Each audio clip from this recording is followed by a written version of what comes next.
Les sillons ici, on va partir de la face externe, donc ici on va partir du tubercule de Gerdy, d'accord, qu'on vient vraiment ici dessiner, et on va remonter tout le long du tractus iliotibial.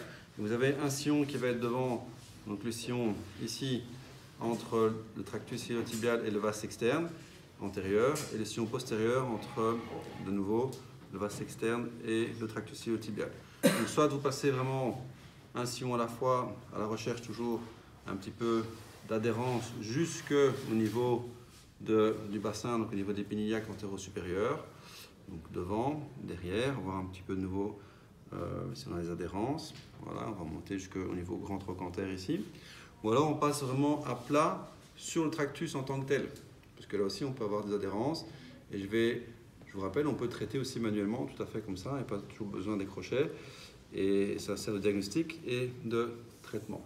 Donc une fois qu'on a fait le sillon là, tractus ici derrière, sillon derrière et le tractus, on a aussi un autre sillon qui va se retrouver ici entre donc, le biceps fémoral et le vas externe, qu'on va remonter jusque sur le point de tension ici, gluteus maximus, vas externe et biceps fémoral. Donc souvent on a des adhérences à ce niveau-là qu'on va pouvoir aller travailler.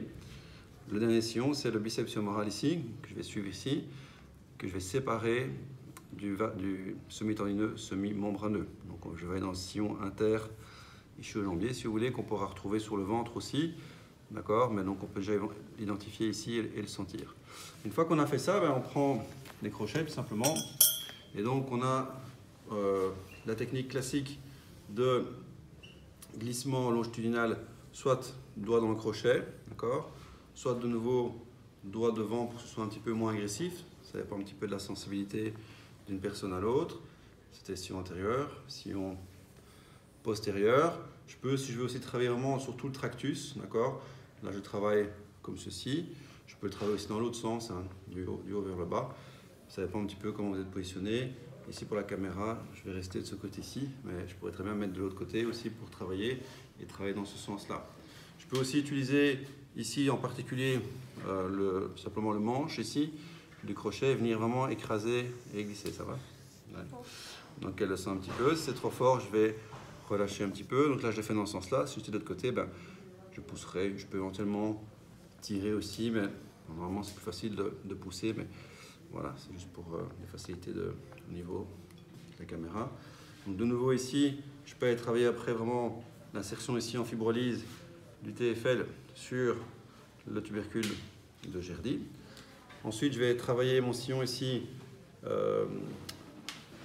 antéro-externe, non pardon, postéro-externe, ici du TFL par rapport au vaste externe. Okay. Après le vaste externe par rapport au biceps fémoral. Donc, je viens vraiment remplir ici mon crochet et je viens vraiment simplement faire le mouvement. Si jamais c'est entre guillemets trop grand comme crochet, d'accord, en fonction de la masse musculaire, en fonction de la région, il faudra éventuellement changer un petit peu la taille du crochet. Et je remonte sur le point de tension, où là je vais vraiment insister un petit peu plus, d'accord.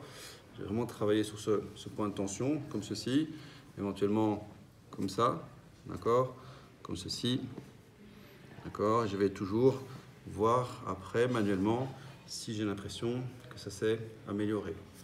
Donc après je peux descendre vraiment un peu plus sur le biceps fémoral, d'accord, vraiment travailler sur tout son insertion distale jusque sur la tête de la fibula. Tête de la fibula, je peux éventuellement faire des techniques ténopériostée. Attention ici par contre au nerf fibulaire qui passe sur le col de la fibula. Tu sens, touc, touc. Donc je ne vais pas les gratter là évidemment, je le gratte juste au-dessus. Donc ça, il faudra être très attentif à ça. D'accord. Ici, je regarde un petit peu si j'ai des adhérences. Là où je sens éventuellement que j'ai des adhérences, je viens traiter. Je vous rappelle, c'est 80% le crochet, 80% la main, 20% le crochet. Et seulement si c'est pas trop sensible, on peut un petit peu augmenter le ratio du crochet, mais ce sera toujours la main qui dominera, d'accord, au niveau de la tension et qui travaillera. Ok, donc après, aussi ce qu'on peut avoir parfois dans le tractus ici, à travers le tractus, c'est le vaste externe qui sera en dessous. On a parfois des points de tension, des points de douleur, des trigger points aussi qu'on peut avoir éventuellement. Tu sens un petit peu où ça va encore? Ouais. Si je sens un trigger, on verra ça les triggers bientôt, je peux venir simplement faire aussi une pression dessus, Voilà. Parce que comme il y a le tractus, ça peut parfois être quand même assez raide sous la main, et avant de vraiment atteindre un trigger, parfois il faut utiliser un petit peu le crochet. On peut éventuellement faire un petit peu de mouvements de haut en bas, des mouvements latéraux, ou alors des mouvements de circonduction. Quand on travaille comme ça, on ne travaillera pas très longtemps, d'accord? Parce que de nouveau, la peau peut marquer, vous voyez. Donc on ne va pas rester 5 minutes en compression, comme ça, c'est quelques secondes. Et puis après, on vient bien redonner l'élasticité au niveau de la peau, et on vérifie bien que le point de tension éventuellement soit moins présent. Je peux remonter éventuellement vraiment sur le TFL ici.